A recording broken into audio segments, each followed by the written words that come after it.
हम लोग मना रहे हैं आज़ादी का अमृत महोत्सव। हम आज़ादी का 75वां साल मना रहे हैं कि हम आज़ाद हो गए, लेकिन सच बात ये है हम आज भी आज़ाद नहीं हुए। हाँ, हम ये कह सकते हैं कि हमारे देश में कुछ लोग आज़ाद हैं, कुछ लोग गुलाम हैं।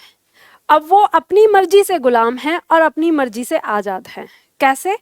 जिन लोगों को लगता है कि हिंदी बोलने में शर्म लगती है, हिंदी पढ़ना लिखना ये सब शर्म लगती है, तो वो मानसिक रूप से गुलाम हैं आज भी अंग्रेजों के। जिनके दिमाग में ये लगता है कि अंग्रेजी बोलने वाले ही सभ्य हैं, अंग्रेजी बोलने वाले, अंग्रेजी लिखने वाले, अंग्रेजी पढ़ने वाले ही सभ्य हैं, वही पढ़े लिखे लोग हैं, तो वो गुलाम हैं। वो आज भी गुलाम हैं अंग्रेजों के।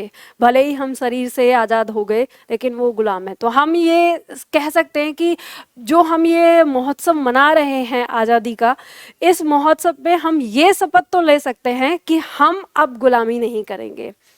हाँ, हमें अगर अंग्रेजी नहीं आती तो हमें कोई शर्म महसूस नहीं होनी चाहिए, कोई शर्म नहीं आनी चाहिए, क्योंकि अंग्रेजी हमारी भाषा नहीं है। लेकिन अगर हमें हिंदी नहीं आती तो हमें शर्म महसूस होनी चाहिए। अच्छा, ईमानदारी से बताओ, अगर कभी आपको कोई ये कहे कि आपको ये चीज़ नोट करके रखनी है, जब आप नोट करते हो तो कितने छात्र ऐसे हैं जो देवनागरी में लिखते हैं? तो जो लिखते हैं वो आज़ाद हैं, और जो नहीं लिखते, जो अंग्रेजी में लिखते हैं, वो आज भी गुलाम हैं। और सोचने वाली बात यह है कि हम अंग्रेज तो चले गए और हम आज भी उस चीज़ को मानते हैं। आप लोगों ने देखा होगा कि हमारे दिमाग में एक प्रभाव होता है कि सामने वाला अगर हमारी बात नहीं सुन रहा तो उसे अंग्रेजी में डायलॉग बोलो, और वो भी सहम जाता है और हमारा ओहदा ऊपर हो जाता है।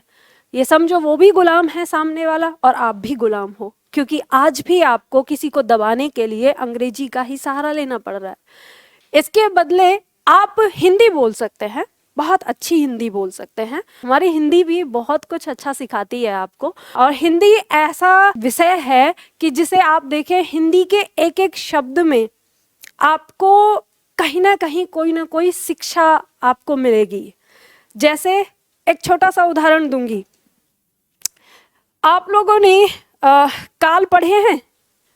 बहुत सारे छात्रों ने काल पढ़ा होगा। काल समझते हैं ना? तो भूतकाल, वर्तमान काल और भविष्य काल। जब हम बात करें, अगर मैं वर्तमान काल में दिन की बात करूं, तो वर्तमान दिन क्या है? वर्तमान दिन है आज, और बीता हुआ कल, यानी भूतकाल, और आने वाला कल। अंग्रेजी भाषा में आप आज को क्या कहते हैं? टुडे। और बीते हुए कल को क्या कहते हैं? यस्टरडे। और आने वाले को टुमारो। हमारी हिंदी आपको शिक्षा देती है, बच्चा, जो है वो आज है, ना तो कल कभी बीता है और ना कल कभी आया है और ना आएगा। जो करना है आज करो। तभी कहा है कबीरदास जी ने कि काल करे सो आज कर, आज करे सो अब, पल में पड़ले होएगी, फेर करेगा कब। तो हमारी हिंदी आपको ऐसे, ये तो एक बहुत छोटा सा उदाहरण है, और जो हिंदी पढ़ रहे हैं छात्र वो तो जानते ही हैं कि कहाँ पर क्या क्या आपको हिंदी सिखाती है, वो मैं बताती ही रहती हूँ। तो हम यहाँ पे एक छोटा सा मैंने आपको उदाहरण बताया।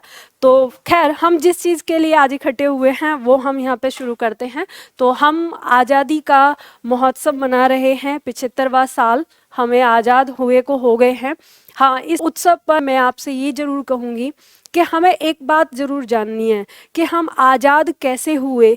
ये मैटर नहीं करता कि हमने ये आज़ादी कैसे पाई है, ये नहीं हमें जानना। हमें ये जानना है कि हम गुलाम कैसे हुए, गुलाम क्यों हुए। शायद हम गुलाम कहीं ना कहीं इस वजह से हुए क्योंकि हमने अपनी चीज़ों को कोई विशेष महत्व नहीं दिया। जैसे बाकी सब लोग, बाकी कंट्री अपनी चीज़ों को महत्व देते हैं, हमने वो महत्व कभी नहीं दिया अपनी चीज़ों का, क्योंकि हमारे देश में अतिथि देवो भव वाली जो भावना सर्वोपरि रही, उसी भावना ने हमको शायद गुलाम बनाया, क्योंकि हमने सब कुछ अतिथि के लिए ही किया और जो भी अतिथि आए उन्होंने पीठ में छुरा भोंक दिया। तो हम ये वाली चीज़ जानेंगे कि जो हमारा अपना है, जो हमें विरासत में मिला है, हमारे पूर्वजों ने जो दिया है, हम उसको आगे फॉलो करेंगे, उसे जानेंगे, देखेंगे, अपनी चीज़ों को समझेंगे कि हमारी चीज़ें कितनी अच्छी हैं, किस तरह से हैं। तो वो हमें पढ़ना है। आप लोग तो स्टूडेंट हो और स्टूडेंट लाइफ में तो आपको सब कुछ चीज़ सीखनी चाहिए। तो आप सभी लोग खड़े हो जाएं, हम लोग राष्ट्रीय गान करेंगे।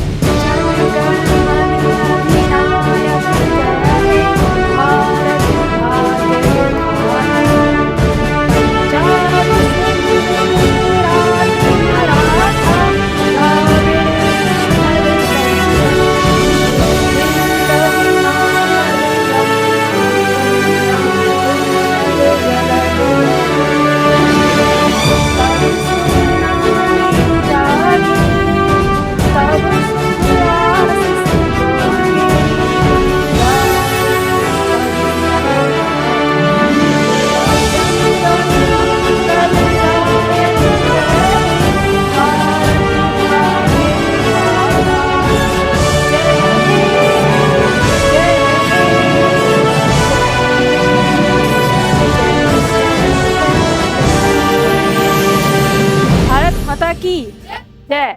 जय हिंद।